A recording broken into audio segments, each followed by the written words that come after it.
देखिए, पिछले एक महीने में बहुत कुछ हुआ। बायसरन में हमला हुआ, 26 निर्दोष पर्यटकों की हत्या हुई। उसके बाद भारत की तरफ से पाकिस्तान के उन ठिकानों पर, उन आतंकी ठिकानों पर हमले हुए जहां से इस साजिश को रचा गया। दोनों देश पूर्ण जंग के मुहाने तक पहुंच गए, सीज फायर हुआ। जमीन लेकिन कुछ और ही कहानी बता रही है। पहलगाम हो या कश्मीर के अन्य पर्यटक स्थल खाली हैं, लेकिन पहलगाम हम पहुंचे तो यहाँ पे हमको एक अच्छा दृश्य दिखाई दिया। हम जिस जगह पे सेल्फी पॉइंट पे थे तो यहाँ पे पर्यटकों का एक समूह हमको दिखा जो राजस्थान से कश्मीर घूमने आए हैं 8 दिन के लिए, और ये यहाँ पे हमको फोटोग्राफ लेते हुए दिखे। तो कहीं ना कहीं ये जो अच्छी निशानी है हमको यहाँ पे। हमारे साथ रचना जी है। रचना जी, बोलेंगे कि कब आपने तय किया कि आप कश्मीर आएंगे और बदलाव का शायद आप प्रतीक भी बन सकते हैं? जी, ऐसा है, जैसे हमारा ये 2 मास पहले से ये प्लान बन गया था, लेकिन 23 अप्रैल को हमने सारे होटल्स बुकिंग कैंसिल करा दिए थे। लेकिन ट्रेन की कैंसिलेशन हमने नहीं कराई थी। फिर उसके बाद जब यहाँ पर हमने पूछा तो श्रीनगर पुलिस में हमने पूछा तो कहा अभी ऐसा कुछ नहीं है, डर वाला माहौल, दीदी आप आ सकते हैं। तो हम सभी 9 लोग यहाँ पर आए हैं। पहले भी मैं कश्मीर में आ चुकी हूँ, पहलगाम में भी आ चुकी हूँ। लेकिन ऐसा होता है कि जैसे कहते हैं कि बहुत सारी एक बहुत बड़े तालाब में एक जो मछली होती है वो सारे तालाब को गंदा कर देती है। ठीक इसी प्रकार से ऐसा नहीं है कि यहाँ के सभी लोग ऐसे ही हैं और उनसे खौफ रखना चाहिए, डर रखना चाहिए, इस प्रकार के नहीं है। ये लोग बहुत स्वीट हैं, बहुत अच्छे हैं, और उनमें से कोई एकाध ऐसे होते हैं, ऐसा किस्सा बन जाता है। बाकी डर की ऐसी कोई बात नहीं है। क्या आपको लगता है कि इस हमले से कश्मीर की छवि तो दुलित हुई है, लेकिन क्या करने की जरूरत है कि वो नेगेटिव इम्पैक्ट कम हो जाए? उसके लिए क्या है कि मीडिया जो ज्यादा से ज्यादा इस टाइप के दहशत के वीडियोस बना करके और डालते हैं और इस तरीके की भाषा का वो उपयोग करते हैं जिससे लोगों के अंदर डर बैठ जाता है। लेकिन मैं ऐसा समझती हूँ कि यहाँ ऐसा कुछ है नहीं, यहाँ के लोग बहुत अच्छे हैं, और मैं समझती हूँ कि सभी प्रकार के लोग सभी जगह होते हैं। तो इसलिए ऐसे क्या लोगों को कश्मीर आना चाहिए? कश्मीर आना चाहिए या नहीं आना चाहिए उसके लिए मैं कोई स्टेटमेंट नहीं दे सकती हूँ, लेकिन मेरा पर्सनल ये स्टेटमेंट है कि हम लोग तो निडर हैं, हम ऐसे कोई डरते नहीं हैं, और परमात्मा का साथ हमारे साथ है।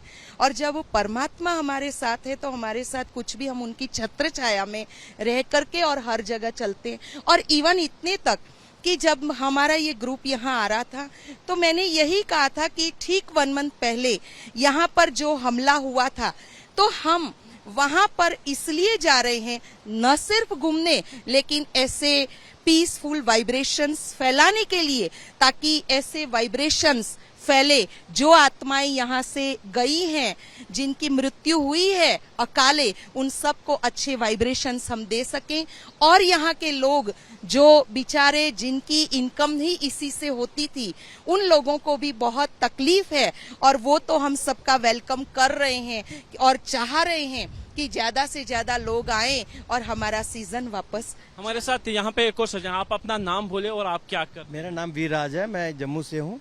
तो मेरा गाड़ियों का काम है, टूरिस्ट को लाना है, टूरिस्ट को घुमाना है, बस यही अपना धंधा है, और इसी से हमारा घर का रोजगार चलता है। तो बायसरन हमले के बाद कितना असर पड़ा, क्या कुछ हुआ? बायसरन के हमले से पहले इतना ऐसा लग रहा था, इस साल 2012 में जो पहले इतना क्राउड आया था उसी टाइप का इतना अच्छा काम चल रहा था। इतनी ये बायसरन का जो काम हुआ है इसके लिए हम बहुत निंदा करते हैं, क्या करें, मजबूरी है। तो जो करने वाले कर गए, बाकी लोग जो रोजगार करने वाले हैं, घर का खाना चलाने वाले हैं, सबका बेटों बच्चों के स्कूल की एजुकेशन सबके लिए हम कर रहे हैं।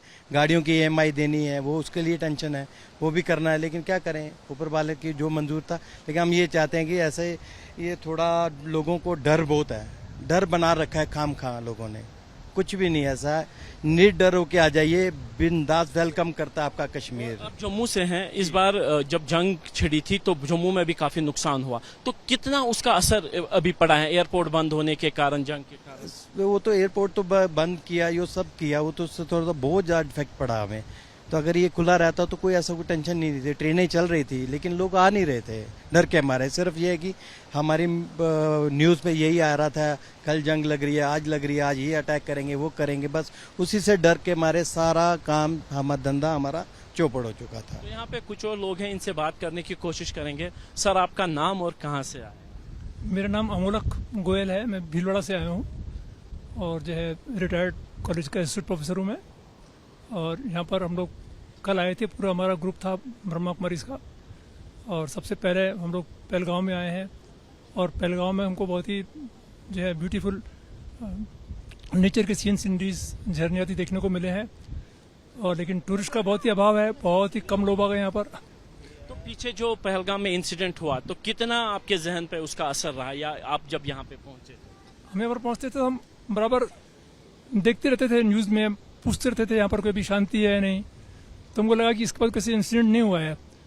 और हमारा जो है कि 2 मास पहले ही, मतलब 20 मार्च को ही हमने रिजर्वेशन करा लिया था और वो रिजर्वेशन हमने कैंसिल नहीं कराया था। इस हिसाब से हमने सोचा था कि अगर 15-16 तक भी अगर शांति होगी तो हम लोग आ जाएंगे। तो हमने देखा कि तो शांति बरकरार है, तो उस प्रकार से हमने जो है ये प्रोग्राम हमारा कायम रखा। जी, आपका नाम? आप बात नहीं करेंगे? आपका नाम? ब्रह्मा कुमारी तरुणा, राजस्थान से हैं हम बस यही कहेंगे कि इतनी अच्छी ये नेचर की जगह है, तो यहाँ इंडिया क्या विदेश से भी कई लोग आना चाहेंगे और इस नेचर को देखना चाहेंगे और आते भी हैं। और पर बस यही है कि जो हादसा हुआ है ये अच्छा नहीं हुआ है, इससे बहुत लोगों को आघात भी पहुंचा है। और हम उन सभी परिवार वालों के लिए, उन आत्माओं के लिए भी शांति का वाइब्रेशन देते हैं, शांति का दान भी दे रहे हैं हम उन्हें। उनके प्रति हमारी पूरी सांत्वना है। लेकिन साथ साथ जो यहाँ के लोगों का जो बिजनेस थोड़ा डिस्टर्ब हुआ है वो भी हमें अच्छा नहीं लग रहा है। तो हम यही चाहेंगे कि यहाँ सिक्योरिटी अच्छी रहे, यहाँ के लोग भी अच्छा सपोर्ट करें सिक्योरिटी के अंदर, ताकि यहाँ लोग इतनी अच्छी नेचर का आनंद भी ले सकें, लोगों का बिजनेस भी हो और लोग भी आनंद लें, सिक्योरिटी भी बनी रहे और शांति बनी रहे। क्या कुछ करने की जरूरत है कि लोगों के दिलों में जो डर है वो दूर किया जा सके? डर तो धीरे धीरे ही निकलेगा और जैसे जैसे यहाँ पब्लिक आएगी और ऐसा कोई न्यूज नहीं सुनेंगे दोबारा, तभी ही पॉसिबल होगा। अदरवाइज हर 2-3 महीने में, 6 महीने में, साल भर में इस तरह की घटनाएं होती रहेंगी तो डेफिनेटली यहाँ दिक्कतें ही हैं। कौन आना चाहेगा ऐसे माहौल में? सभी को अपनी जान प्यारी होती है, अपना जीवन प्यारा होता है, अपने रिश्ते प्यारे होते हैं। तो अगर सिक्योरिटी है, यहाँ की आवाम भी उसमें मदद करती है, सिक्योरिटी में, टूरिस्ट की सिक्योरिटी में आवाम भी यहाँ की मदद करे, तो डेफिनेटली यहाँ लोग आएंगे और नेचर का इतना अच्छा लुत्फ भी उठाएंगे, सभी को रोजगार भी मिलेगा। आप मानती हैं कि एक परमानेंट सोल्यूशन की जरूरत है कि ये जो हिंसा है पूरी तरीके से खत्म हो जाए? जी हाँ, इस खत्म ही होनी चाहिए ना, क्योंकि हिंसा तो क्या है, कितने लोगों को फिजिकली कितना आघात पहुंचता है और मेंटली कितना आघात पहुंचता है, और क्यों हम किसी को इतना नुकसान पहुंचा रहे हैं। सभी लोग अमन और चैन से जिएं, सुख शांति से जिएं, ये हम सभी का ही एक मोटो होना चाहिए ना।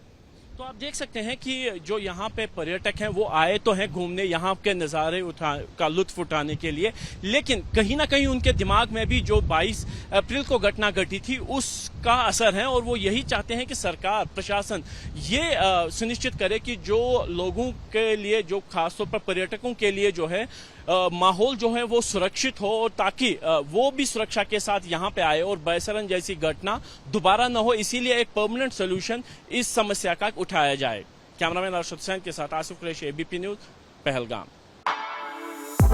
For exclusive and insightful videos, subscribe to our new channel ABP Live Premium.